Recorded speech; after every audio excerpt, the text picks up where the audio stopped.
स्वागत आहे तुमचं कविताज रेसिपीमध्ये आणि मी आज बनवणार आहे गुळांबा। गुळांब्यासाठी लागणारं साहित्य असं आहे। आपल्याला आंबे घ्यायचेत कच्चे, ज्यांनी कुई पकडलेली आहे असे आंबे घ्यायचेत। आपल्याला ते धुवून स्वच्छ करून त्याची साल काढून घ्यायचे।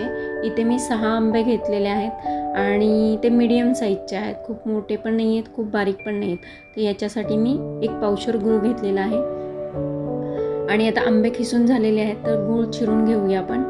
आणि आता कढई गरम करायची आणि आंब्याचा खिस आहे तो थोडा परतून घ्यायचा आणि परतून झाल्यानंतर त्याच्यामध्ये गूळ ॲड करायचा।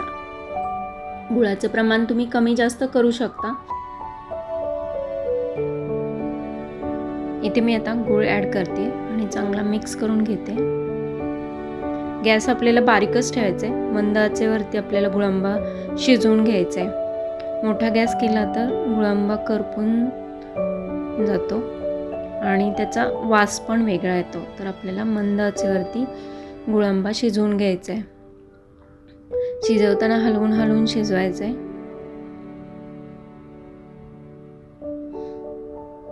गूळ पूर्णपणे मिक्स झालेला आहे।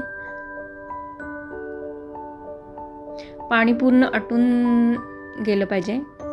पाणी पूर्ण आटलं ना की गुळांबा वर्षभर चांगला टिकतो, बुरशी येत नाही। पाण्याचं थोडं प्रमाण राहिलं तर गुळांबा लवकर खराब होतो। तर आपण काळजी घ्यायची की पाणी नाही राहिलं पाहिजे।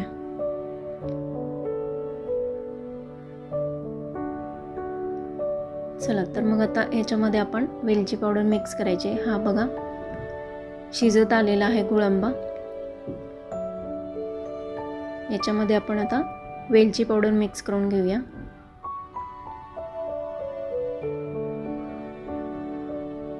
मुलांना खूप गुळांबा आवडतो। होममेड जॅम आहे हा, मँगो जॅम। चपाती बरोबर खाऊ शकतो, टिफिनला देऊ शकतो, रोल करू शकतो चपातीचा, किंवा ब्रेड बरोबर पण खाऊ शकतो।